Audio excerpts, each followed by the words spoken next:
Hello everyone. Tentative schedule for online counseling allotment process for NEET UG MBBS BDS BSc nursing 2024 का जो counselling है जिसके through all India quota 15% deemed university, central university, all AIIMS institute, JIPMER, Pondicherry and Karaikal इसमें seat allotment होता है। उसका जो schedule है रजिस्ट्रेशन का, फिर चॉइस फिलिंग का, ये सब अपलोड कर चुका है एमसीसी ने अपने वेबसाइट पर। आप लोग जाके एमसीसी की वेबसाइट में चेक भी कर सकते हैं। तो इसके हिसाब से देखिए 14 to 21 अगस्त तक फर्स्ट काउंसलिंग का रजिस्ट्रेशन होगा। तो आसाम के बारे में बात करें तो लास्ट ईयर देखिए आप लोग, लास्ट ईयर 20 जुलाई को स्टार्ट हुआ था और 25 जुलाई को ख़त्म हुआ था फर्स्ट काउंसलिंग।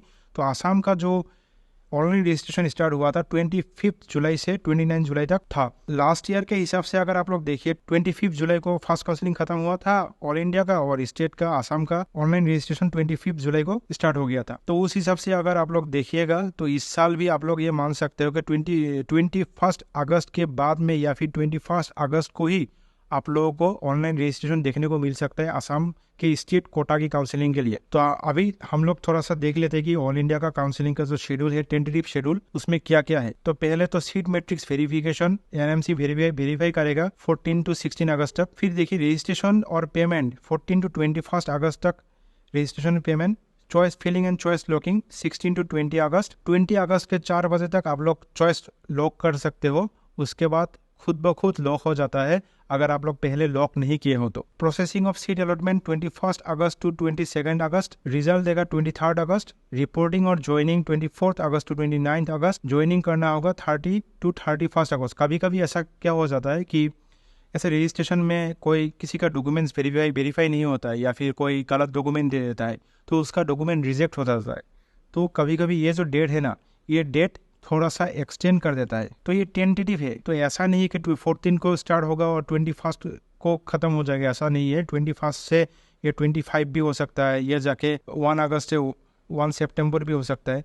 तो थोड़ा सा एक्सटेंड कर देता है कभी कभी। लास्ट ईयर का अगर आप लोग देखिएगा तो लास्ट ईयर भी ऐसा एक्सटेंड कर दिया था। तो हर साल ऐसा होता है, इस साल भी ऐसा हो सकता है। तो होता ही है ऐसा। सेकंड काउंसलिंग देखिए, सेकंड काउंसलिंग 4 सितंबर टू 5 सितंबर। ये एनएमसी वेरीफाई करके बोलेगा कि कौन सा इंस्टीट्यूट में कितना सीट है। फिर रजिस्ट्रेशन 5 सितंबर टू 10 सितंबर। चॉइस फिलिंग एंड लॉकिंग 6 सितंबर टू 10 सितंबर। प्रोसेसिंग ऑफ सीट अलॉटमेंट 11 सितंबर टू 12 सितंबर। रिजल्ट देगा 13 सितंबर। और रिपोर्टिंग और ज्वाइनिंग 14 to 20। जो वेरिफिकेशन ऑफ ज्वाइनिंग कैंडिडेट 21 सितंबर टू 22 सितंबर। फिर थर्ड काउंसलिंग जो होगा, जिसको मोपा राउंड भी कहते हैं, उसका जो वेरिफिकेशन होगा 25 सितंबर टू 26 सितंबर। रजिस्ट्रेशन एंड पेमेंट 26 सितंबर टू 2 अक्टूबर। चॉइस फिलिंग एंड लॉकिंग 27 सितंबर टू 2 अक्टूबर। प्रोसेसिंग ऑफ सीट अलॉटमेंट 3 अक्टूबर टू 4 अक्टूबर। रिजल्ट 5 अक्टूबर। रिपोर्टिंग 6 अक्टूबर टू 12 अक्टूबर।